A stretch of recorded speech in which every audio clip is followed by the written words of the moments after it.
नमस्कार. कथासागरमध्ये सगळ्यांचं स्वागत. आणि सुरुवातीलाच आभार राहुल गांधींचे. आणि त्यांनी लोकसभेत जे भाषण केलं ना, त्या भाषणाचं त्यांनी जर हे भाषण केलंच नसतं तर आजचा हा जो व्हिडिओ आहे तो व्हिडिओ कदाचित मी केला असता की नाही मला माहिती नाही. आणि हा व्हिडिओ करून झाल्यानंतर मी आणि माझ्याबरोबर बघणारे सगळे आपण प्रश्न विचारणार आहोत राहुलजींना की राहुलजी, याच्यात मी ज्याचं वर्णन केलं आहे ना, तो पण हिंदूच होता का हो? कोण होता तो? कळेल तुम्हाला. मात्र या व्हिडिओत मी जे काही सगळं सांगते हे माझ्या मनाचं काहीच नाही आहे. तर पुस्तक चाचनामा नावाचं जे होतं, नंतर मग त्याची अनेक भाषात त्याला आपण काय म्हणूया ट्रान्सलेशन्स पण झाली.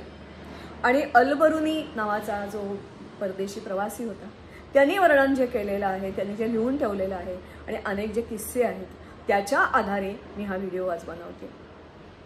आणि परत एकदा राहुल गांधींना अगदी नम्रपणे, कारण त्यांच्या एवढं माझं घराणं काही मोठं वगैरे नाही का, मी सामान्य तुमच्यासारखीच एक सामान्य नागरिक स्त्री. मग मला त्यांना प्रश्न विचारावा असं वाटतं, माझं समाधान करू शकाल का की आत्ता जे वर्णन केलं आहे तो पण हिंदूच होता का हो? कारण त्यासाठी मी तुम्हाला घेऊन जाणार आहे 18 जुलै 715 मध्ये. या दिवशी नेमकं काय झालं तर डिझास्टरस डे, ज्याला आपण म्हणतो ना की काळ कोसळावा असा हा भारताच्या इतिहासातला खास करून मुलतानचा हा दिवस. या ठिकाणी एक ब्राह्मण राजा दाहिर राज्य करत होता. खूप श्रीमंती, कारण व्यापारी मार्गावर होता. समुद्र आणि जमिनी मार्ग दोन्ही मार्गे व्यापार चालायचा. प्रचंड पैसा यायचा. अत्यंत समृद्धी होती, इतकी की याला स्वर्णनगर असं म्हटलं जायचं. जवळजवळ मकराना, दक्षिण अरब सागर, गुजरात, माळवा, मुलतान, पंजाब असं ह्याचं साम्राज्य किंवा राज्य विस्तारलं होतं. त्यांनी आत्तापर्यंत अफगाण आणि तुर्क यांना 15 वेळा हरवलं होतं. मात्र शेवटच्या क्षणी त्याचा जेव्हा पराभव झाला तेव्हा त्याची रस्त्यातून धिंड काढली गेली, डोकं उडवलं गेलं आणि ते डोकं सिरियाला पाठवलं गेलं. त्याच्या 2 मुली, एक बायको, तीही पळवली गेली. सिंधचा जो दिवाण होता गुंदुमल, त्याची या मुलीचं डोकं उडवलं गेलं. राजधानी अरोरवर या दिवशी ताबा मिळवला आणि तुर्की हा पहिला शासक बनला. त्याचं नाव आपण पुढे बघूच या. मात्र एवढ्यावर थांबलं नाही. अरोर पडल्यावर मग 3 महिने अक्षरशः, तो वय होतं केवळ 17 बरं का, पण त्याचे सैनिक ते एका हातात कुराण आणि एका हातात तलवार घेऊन आलेले होते आणि त्यांनी सिंधमध्ये नंगानाच घातला. 5000 पेक्षा जास्ती देवळं पाडली गेली. अनेक मुलगे आणि पुरुष यांना उभं चिरलं गेलं, गळे कापले गेले. पर्याय एकच होता, त्यांनी मुस्लिम धर्म स्वीकारायचा. कित्येक स्त्रिया त्यांना बाटवलं गेलं, काही जणींना पळवून नेलं गेलं, गुलाम म्हणून विकलं गेलं. कित्येकींनी जीवाला घाबरून स्वतःचा अंत करून घेतला. जिकडे तिकडे रक्ताच्या नद्या वाहिल्या, मांसाचा चिखल आणि चिटपाखरू सुद्धा जिवंत त्या भागात नव्हे तर आजूबाजूच्या भागातही शिल्लक राहिलं नाही. त्याचे सैनिक आजूबाजूच्या जंगलात, खेड्यात जिकडे तिकडे धावले आणि दिसेल त्याला कापा, दिसेल त्याला कापा, दिसेल त्याला कापा. एकच हायदोस त्यांनी केला. गंमत अशी आहे की हा जो राजा होता त्याचा भाऊ, त्याचं नाव होतं चंद्रसेन.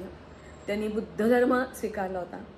आणि एवढंच नव्हे तर अनेक बुद्ध त्यांनी भिक्षू, पुजारी यांना खास रियासत दिली होती, गव्हर्नर नेमलं होतं. यांनी या लोकांचं स्वागत केलं आणि पहिला घात यांच्यावर झाला, पण हे लढाईला तयार नव्हते.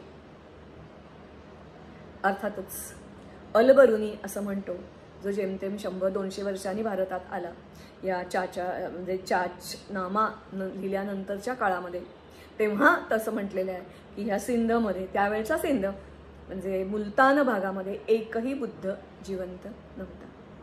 आधी प्रथम आपण राजा दाहिर ते बघूया आणि मग पुढे जाऊया. आणि नेमकं काय घडलं याला मी डिझास्टरस किंवा अतिशय दुर्दैवी दिवस भारताच्या इतिहासाचा असं का म्हणते, कारण सिंध पडल्यानंतर मग हे जे तुर्क होते त्यांनी आपला मोर्चा, ह्या लढाईमध्ये जसे ब्राह्मण होते तसे राजपूत होते, मग त्यांनी कनौज, काश्मीर, माळवा आणि हिमाचल प्रदेश यांच्याकडे मोर्चा वळवला. ब्राह्मण या ठिकाणचे खलास केले. मग जाट राजपूत आणि रोहाना यांच्याकडे त्यांनी आपला मोर्चा वळवला. आधी दाहिरच्या संदर्भात थोडं बघून घेऊया आणि मग ॲक्च्युअली ही लढाई कशी का झाली ते बघूया. चला तर मग. हा आहे राजा दाहिर. त्याला hero, real hero of Bharat असं म्हणतात. त्याची मुलगी याच्यावर अनेक पुस्तकं लिहिली गेली आहेत. ज्यांना कोणाला शंका असेल त्यांनी ती पुस्तकं जरूर वाचावी. ही अरोर राजधानी, त्याची अशी मोडकी तोडकी भिंत आणि राजवाड्याचा काही भाग आजही तग धरून आहे. मात्र पुढे तुम्हालाही पटेल की हा रिअल हिरो ऑफ इंडिया असं म्हटलं जातं आणि म्हणून त्याचा पुतळा आजकाल उभा केला गेला आहे. पाकिस्तानमध्येही मागणी होती आहे की त्याचा पुतळा इथे उभा राहावा. आता आपण बोलूया प्रत्यक्ष लढाईच्या काळी. तुर्क आणि अफगाण समुद्रमार्गे आणि जमीनमार्गे सतत हल्ले करतच होते. अर्थातच राजा दाहिर हा अतिशय स्ट्रॉंग असा राजा होता. 50,000 सैनिकांचं दळ, त्याच्यामध्ये राजपूत होते आणि अर्थातच ब्राह्मण होते आणि इतरही काही होते. याच्याशिवाय हत्तीदळ त्याच्याकडे होतं. ज्या वेळेला सतत हल्ले होत राहिले त्या दाहिरने त्याच्या आसपासच्या राजांकडे मदतीची मागणी केली. आपण एकत्र आलं पाहिजे असंही सांगितलं, पण आसपासच्या राजांनी तिकडे दुर्लक्ष केलं. एवढंच काय तर त्याच्या विपरीत त्याचा भाऊ वागला चंद्रसेन.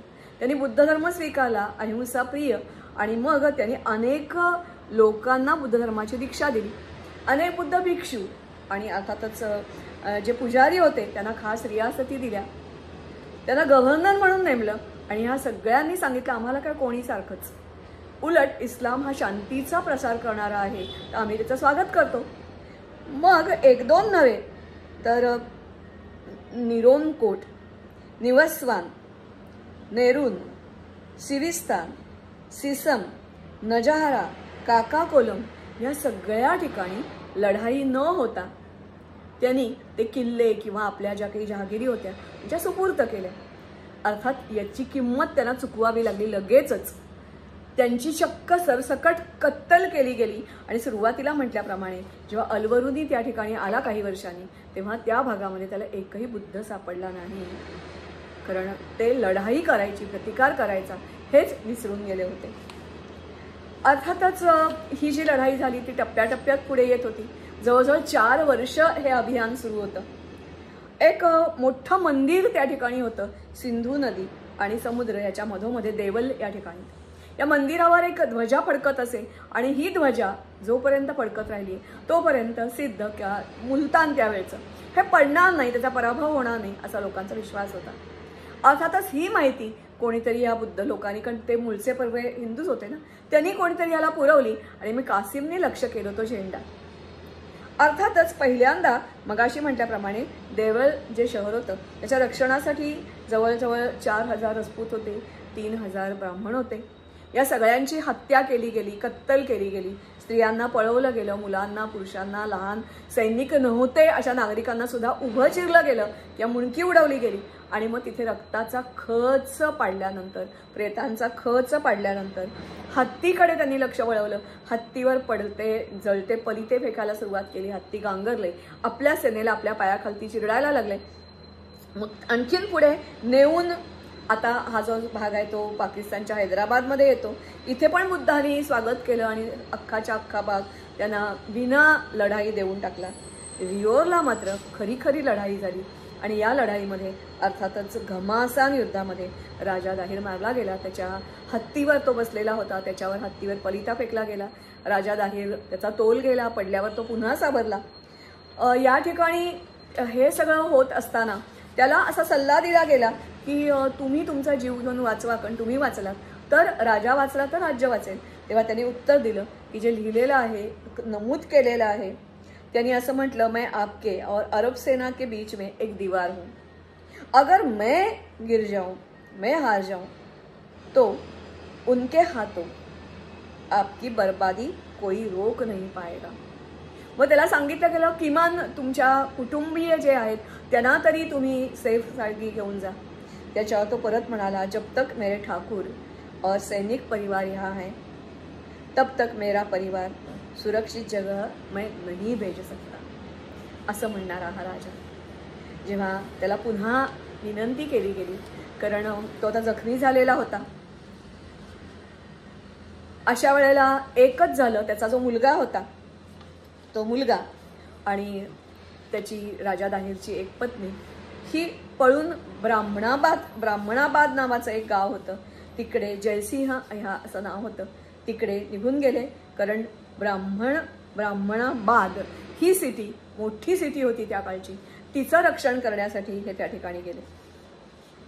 परत जेव्हा त्याला सांगितलं गेलं, त्या मरणापूर्वी त्यांनी जे शब्द उच्चारलेले आहेत ते शब्द अजरामर झाले.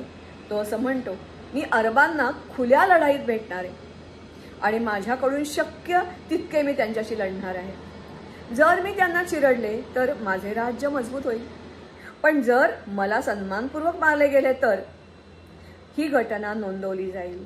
अरबस्तानात आणि भारतातील ग्रंथ आणि महापुरुषांच्या बाबत बोलले जाईल, जे जगातील इतर सर्व राजे ऐकतील आणि असे म्हणले जाईल की सिंधचा राजा दाहिर सेन आपल्या राज्याच्या फायद्यासाठी आपल्या अमूल्य प्राण्याची त्यांनी आहुती दिली असा हा राजा होता.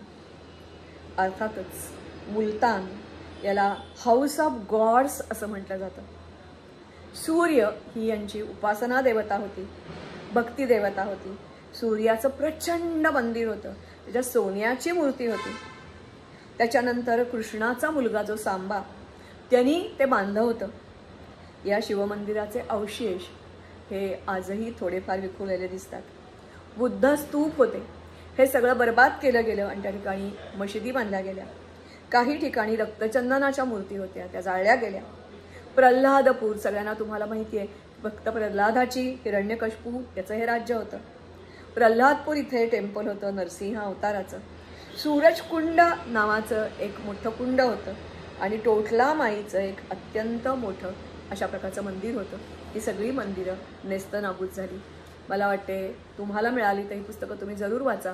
Hindu temples and what happened to them, ही मी नव्हे तर इतिहासकारांनी निरनिराळ्या साक्षी पुराव्या सकट लिहिलेली आहेत. आता राजा दाहिर त्याला अपमान केला गेला. मी म्हटल्याप्रमाणे काही जण म्हणतात की तो मारला गेला, कोणी म्हणतात त्यांनी आत्मदहन केलं, पण त्याचा मस्तक मात्र ज्या खलिफानी त्याला पाठवलं होतं त्याच्याकडे भेटलं गेलं, त्याला नजराणा म्हणून. अर्थातच तिथून त्याचा मुलगा ब्राह्मणाबादला आल्यानंतर ब्राह्मणाबादला लढण्यासाठी तो परत सज्ज झाला. जवळजवळ 3 महिने या ब्राह्मणाबादला वेढा देऊन तुर्क बसले होते. कोणीतरी नगरवासियांनी परत विश्वासघात केला आणि अर्थातच अलोरलाही तेच झालं, मुलतानलाही तेच झालं. जलस्रोत तिथले जे होते ते विषारी केले गेले. पाण्याविना प्रजा तडफडायला लागली, तरीही ते लढतच होते.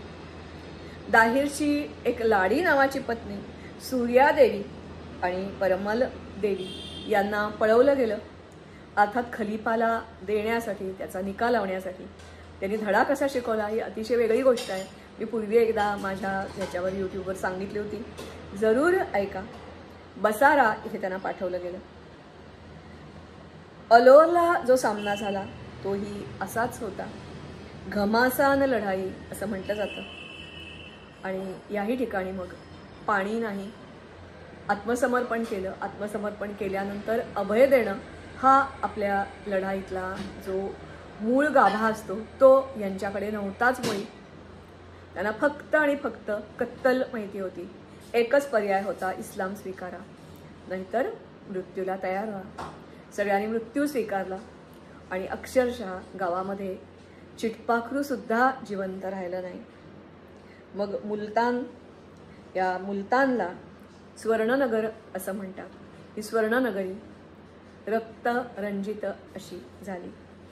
हा दिवस होता, दुर्दैवी दिवस होता, 18 जुलै 715. मला असं वाटतंय आता हा कोण आक्रांत आहे त्याचं नाव तुम्हाला कदाचित कळलं असेल. आता सांगायची वेळ आली.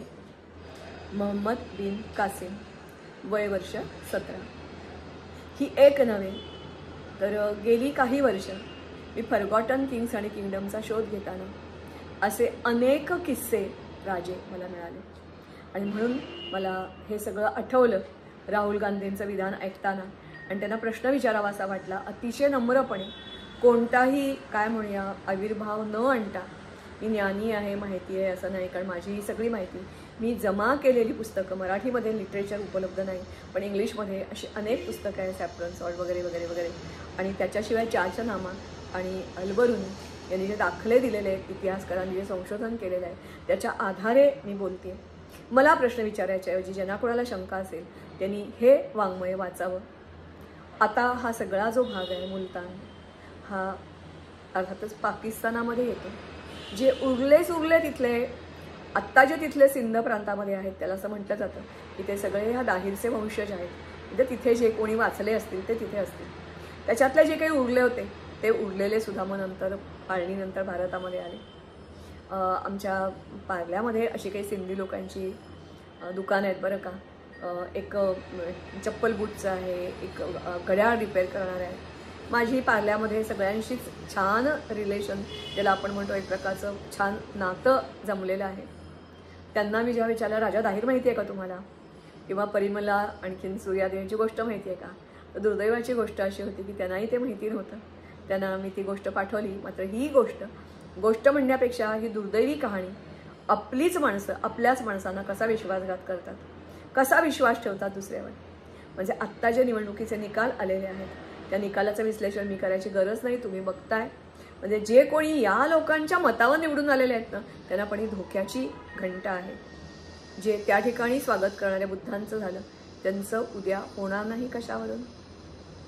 तेव्हा जरूर तुम्ही हा व्हिडिओ ऐका, इतरांना फॉरवर्ड करा आणि जमलंच तर राहुल गांधींना जरूर प्रश्न विचारा. अरे हा आक्रांता जो होता ना कदाचित आत्ता 17 वर्षाचा चालून आला तेव्हा होता. म्हणजे आत्ता पुण्याला जसं अल्पवयीन आहे म्हणून सोडलं तसं ह्याला माफ करणार असलात तर मला माहिती नाही. पण हा पण हिंदू होता का हो? आमची हिंदूंची कत्तल करणारा, मंदिरं पाडणारा हा पण हिंदूच होता का? राहुल गांधी पुन्हा एकदा धन्यवाद. लाईक करा, शेअर करा आणि सबस्क्राईब करा. नमस्कार. कासिमचा मात्र फोटो जरूर बघा. हा केवळ 17 वर्षाचा अत्यंत क्रूर हत्यारा असा मोहम्मद बिन कासिम आणि त्याच्यासारखीच त्याची ही सेना. ग्रेट कोणाला म्हणणार ते तुम्हीच ठरवा. माणुसकीला जागं करा.